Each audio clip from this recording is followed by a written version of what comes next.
I'm Jeremy, and today we're going to be replacing a left front strut on a 2010 Nissan Altima. And we're going to be doing this with a TRQ brand strut. It's a loaded strut, so it comes with the spring and the strut mount attached to it. And the reason I like TRQ struts is because I know that they fit and function just like they should. They hold the car up to an OEM height, and it's a complete package because it's a loaded strut, so I know it's going to go in and fit easily, and it's going to save me time because I don't have to put the spring on the strut itself. So let's get started.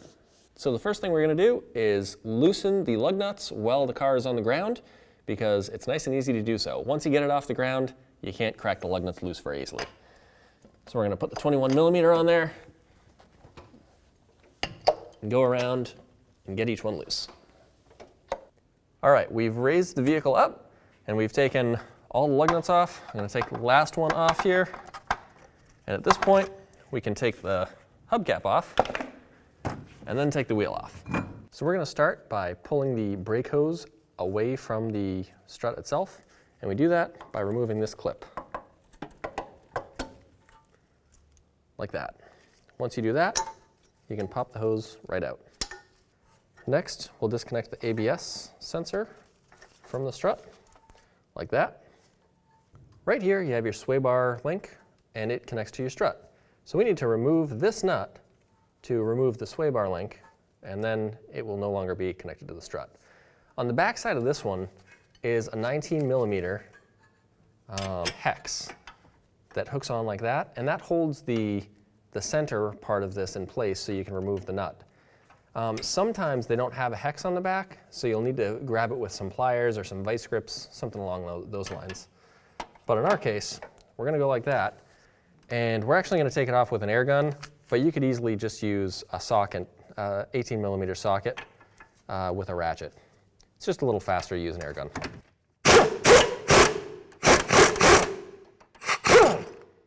Like that. So now we need to take out these two lower strut bolts. They're both 21mm, this side and that side. Again, we're going to use the air gun because it makes the whole job a little bit faster, but you can easily just use a ratchet and a wrench. Looks like we're going to need a wrench.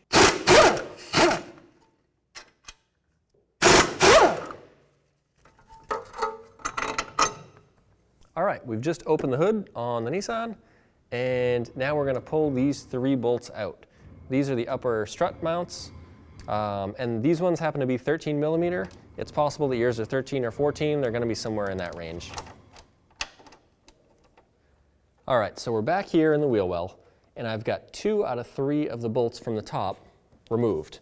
So the third one is loose, and I'm just going to remove it right now while I hold the strut. And now I should be able to pull the strut right out. Like so. All right, so now we're going to install the new strut. You have to kind of weave it through the ABS line and the brake line. And once it's sort of in place, you can put one of the nuts in the top. All right, so I've now got a couple of the bolts in the top, just loosely hand tightened. And we're going to make sure this ABS sensor is set up right. So we're going to wrap it around and install it generally where it goes. And at this point, you should be able to slide the knuckle right back into the strut. So now we can slide these bolts in through the strut and the knuckle. Usually involves wiggling the parts all around to get it lined up. We'll put the nuts on. And then we're going to torque these to 103 foot-pounds. So we're going to torque these to 103 foot-pounds now, making sure to hold a wrench on the other side so the whole thing doesn't spin. We're going to do the same to the bottom.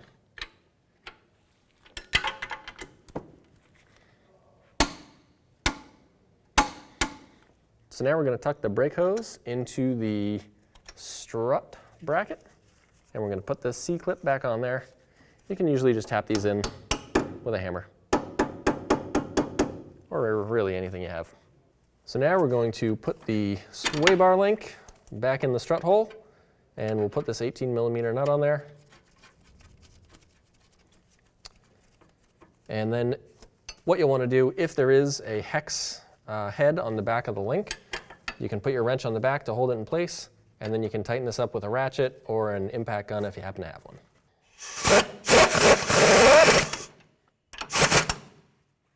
All right, we're going to put this last bolt in, and then we're going to tighten these up. We want to tighten these bolts up, and you can see the marks where the bolts used to be, and you want to try and get these bolts right back to where they used to be, because that's going to get you in the ballpark of where the strut should live. After the strut's installed, you always want to get an alignment, and it looks like we're right about where we want it to be. I'm just basically prying on the bottom of the strut with a pry bar to get it in the right spot. All right, so now we're going to torque these down to 26 foot-pounds with the torque wrench.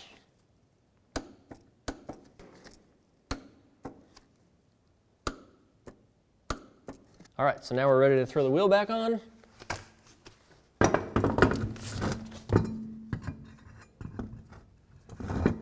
Like so. Then you want to get the hubcap on as well. When you put the hubcap on, you want to make sure that the notch is where the valve stem is. And then you can hand thread the lug nuts onto the wheel. You always want to start these by hand because you don't want to cross thread them. With the car back on the ground, we can torque these to 83 foot-pounds each. You always want to go in a star pattern.